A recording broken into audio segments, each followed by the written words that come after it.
Taking care of my father-in-law for the rest of my days became an unexpected certainty. The bombshell dropped when my mother-in-law announced her decision to reside with me, the new daughter-in-law. Her revelation came out of nowhere, insinuating that my husband was involved in an affair, an allegation she was determined to uphold. Shockingly, they intended to move in with the mistress, abandoning my wheelchair-bound father-in-law who relied on constant care. In the face of this betrayal, abandoning my father-in-law wasn't an option. Despite the wavering circumstances, I couldn't forsake him. Then, unexpectedly, my father-in-law rose to his feet. "My name is Linda," I introduced myself. "I'm 30 years old, married to Bob, approaching our 3rd year. Initially, our relationship flourished, but lately, communication dwindled. Is this the natural progression? The deeper you delve, the more stability you seek. Our marital life lacked excitement, especially since Bob's workload intensified about a year ago. His absence became routine, replaced by business trips that grew in frequency. Despite the strain, he always provided for us, and I had my own job to focus on. Our marriage might appear mundane from the outside, but it wasn't devoid of love. Our routine became the norm. Then, one evening, Bob arrived home unusually early. His father had supposedly suffered an accident en route to his company. The revelation shook me to the core, questioning the truth behind my husband's claims. When a car brazenly ignored the red light, it plowed into him. Thankfully, he escaped with non-fatal injuries, but the aftermath left him paralyzed in both legs and one arm, confining him to a life in a wheelchair. "My father-in-law had an accident," I exclaimed, disbelief coloring my words. The image of him, once a lover of hiking and fishing, now bound to a wheelchair, struck a poignant chord. He had always treated me like his own daughter, offering unwavering support and guidance. An avid outdoorsman, my father-in-law ran his own company, separate from my husband's place of employment. The news of his accident reached us through my mother-in-law, as the constraints of modern life limited our ability to visit as often as we desired. Amidst the turmoil, my husband broached the subject with a grave expression. "Linda, Mom approached me about Dad," he began, his tone somber. "She's struggling to care for him alone, and asked if we could lend a hand." I paused, grappling with the weight of the request. While I held deep affection for my father-in-law, agreeing to take on a role I had never assumed before wasn't a decision to be made lightly. "It's not that I don't care," I explained, "but I have my own job to consider. It's a sudden and significant responsibility." I was at a loss. Despite racking my brain for the best solution, no viable ideas emerged. Sensing my distress, Bob gently took my hand and locked eyes with me. "Linda, I need you," he declared earnestly. "I know it's going to be challenging, especially since it's your first time. But if we rely solely on Mom, I fear she might reach her breaking point." Although hesitant, I weighed his words carefully. "I understand it'll be tough," I replied, "but I have my own job, Bob." "Linda, you can quit your job," he proposed, surprising me. "I'll cover our expenses. Can you dedicate yourself to caring for Mom and Dad?" The notion of quitting my job caught me off guard, but Bob's conviction swayed me. "Yes," I finally relented. "I'll support you and our family."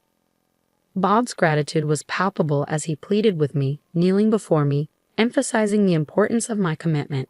Eventually, I acquiesced, resigning from my job to focus on caring for my father-in-law, just as Bob had requested. A few days later, Bob dropped another bombshell. He intended to take over his father's company and become its president. The announcement stunned even his father, though a glimmer of pride shone through his tears. "Bob, I can't believe you're saying this," he exclaimed emotionally.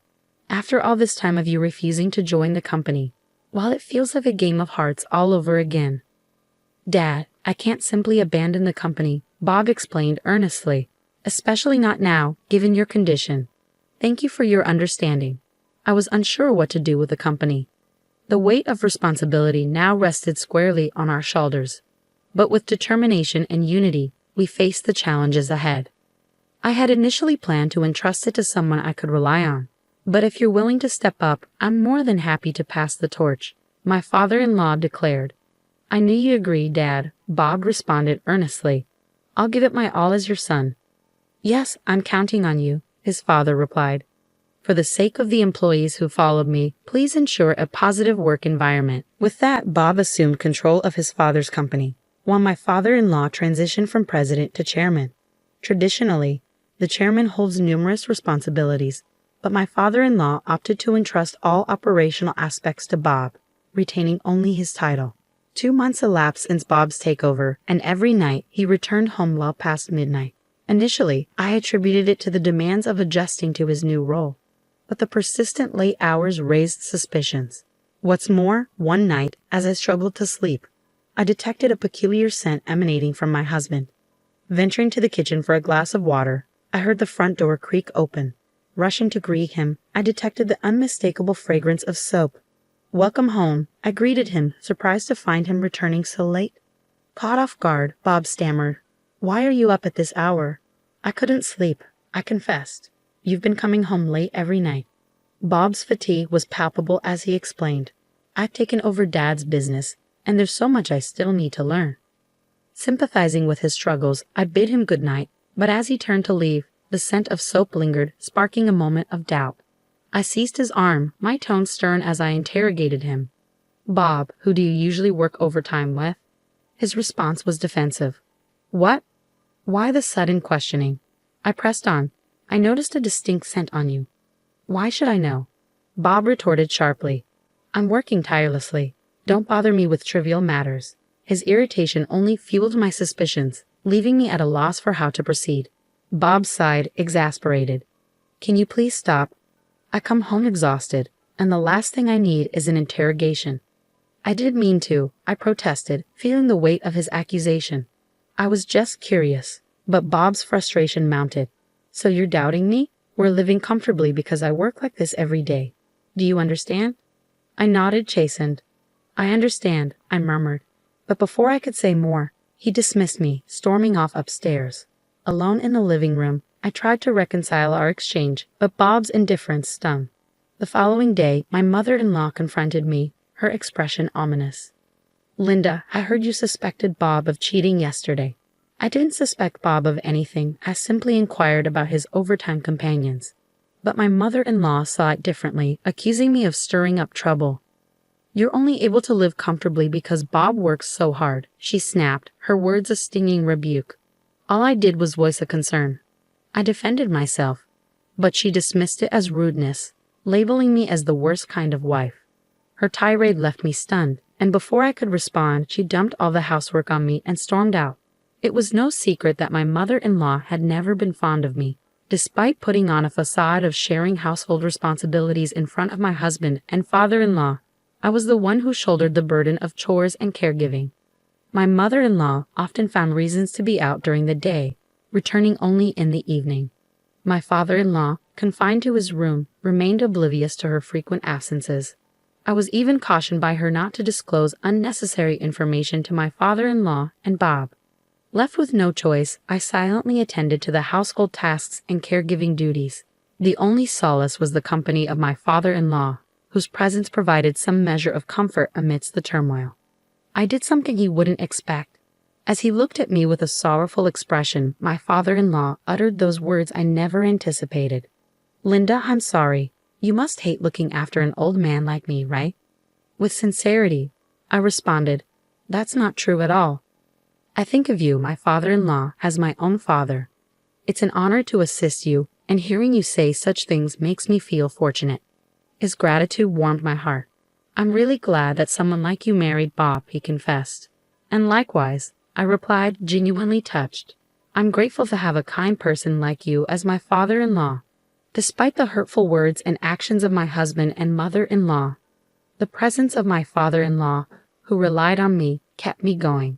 It became my duty to attend to his needs, such as helping him prepare for bed and turning off the lights. One day, my husband and mother-in-law unexpectedly arrived together. My husband wore a smug expression, hinting that something was amiss.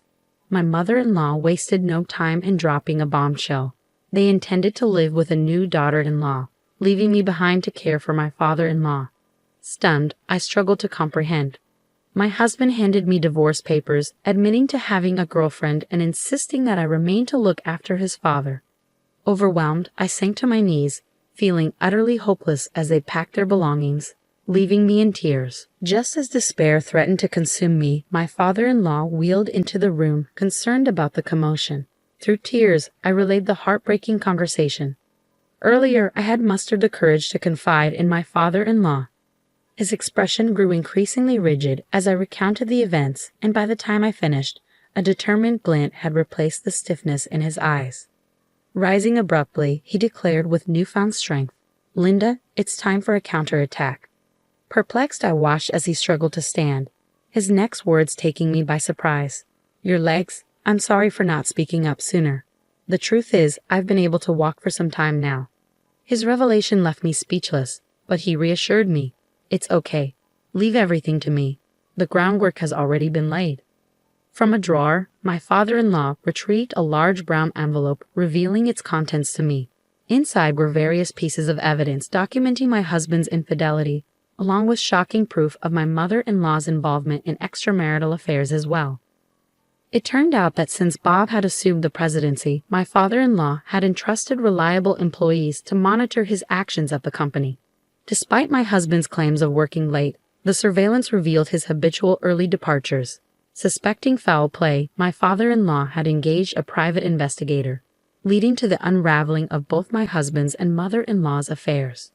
The woman my husband was involved with was someone familiar to his mother, and their clandestine meetings were exposed. These revelations had only recently come to light, and my father-in-law confessed his struggle in deciding when to disclose the truth to me. "It's blunt, but I'm glad," I managed to articulate, overwhelmed by the weight of his revelation and the courage it took to confront the truth. "I can't believe it, Linda." "What do you want to do?" My father-in-law's voice was tinged with anger. "I want to get back at those two," I replied firmly. "Leave it to me," he assured me before dialing a number on his smartphone. It seemed he was contacting someone from his company, and shortly after, my husband was demoted from his CEO position. Following my father-in-law's advice, I submitted the divorce papers armed with the evidence of my husband's affair. Through legal channels, I sought compensation from both Bob and his lover. A week later, Bob visited his parents' house, likely in response to the legal proceedings. Upon seeing us, he immediately adopted a defensive stance. "What's going on, Dad? Just because I cheated, you're stripping me of my CEO position." My father-in-law's response was swift and unforgiving. "Shut up. You neglected my care and hurt Linda. It's far too early for a scumbag like you to hold a leadership position." Bob's pleas fell on deaf ears as my father-in-law disowned him. Desperate, Bob dropped to his knees, begging me to reconsider. "Linda, please. I'll end the affair and drop the compensation claim. Just convince Dad to let me stay." His words only fueled my disillusionment. Despite his tears and pleas, it was clear Bob was only concerned with saving himself. With a heavy heart, I released the pent-up frustration that had been building inside me. I spoke with conviction, cutting through Bob's pleas. "What are you talking about? Retract the divorce? I never asked for that. Frankly, I feel liberated knowing I'm divorcing a scumbag like you. I'll never go back to being your wife." Bob seemed stunned.